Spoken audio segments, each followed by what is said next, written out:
ارشاد مبارک قال الله تعالی رسول الله صلی الله علیه وسلم فرمایي چې الله پاک وینا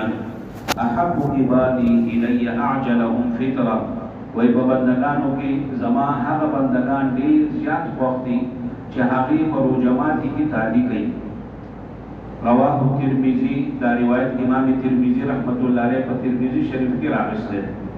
حضرت ابو هريره رضی الله تعالی عنہ فرمایي چې رسول الله صلی الله علیه وسلم ارشاد مبارک دی چې الله پاک فرمایي چې په بندگانو کې هغه بندگان زما ډیر زیات وختي چې هغه په جماعت کې تعالی کوي. نو جماعت کې تعالی مطلب دا دی وای داسې باندې کې چې اوس د جماعت کې دی او د ځان د بزرګ جوړ کې چې ودرې غزب الله مخام منځو کوم او به اوابینو کوم او به بارام سره د جماعت نه بلکې د تعالی نه مراد دا دی چې د خوراک او د اسقاق او د ارسه بداسې زر زر کې لکه یو سړی چې وږي او باغ سم نا وخت یو چې زر زر نه وپړي یعنی ته به دا جماعت د سي انداز سره کې دی رب ته به دا څه چې وګوره کما دا روجه بندوله نو هم ستا حکم او کزه دا روجه اوس ماتو نو هم ستا حکم دی خدای زستا حکم پورا کوم نو دا سي لکه یو سړی وږي او سم ورځي شوی او هغه د څوک سواج او زر زر لګي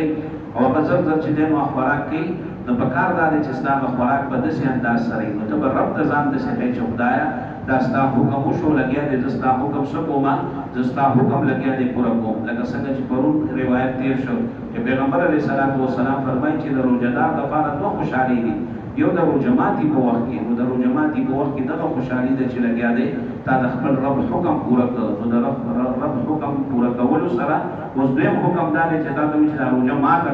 نو چې دې اوس ماته نو ماتول به بیا داسې چې لکه څنګه ته به ځان داسې ښه چاو زه وږیم یم او زه تږیم یم او دا خوراک به په داسې انداز سره کې ولو که ستا ورته حاجت نه وي ولو که ستا ورته ضرورت نه وي بعضې ټایم کله ناکله انسان ټول ورځ په ارام تېره کړي چېرته بار وتی نه وي خپکي ته ناست دي ایسي ته ناست دي تندې نه یې والی وږي نه یې والی اړو حاجت یې خوراک ته نه خو نه هغه خوراک به داسې انداز سره کې نو تعلیم دغه مراد ده او یا تعلیم چې څنګه د اذان وشي او یا مثلا ټیم پوره شي د ټیم پوره کېدو سره چې دی نو هغه روژه ماتول نو دغه الله پاک فرمایي چې دغه بندګان زما ډېر زیات خوښ دي. نو هسې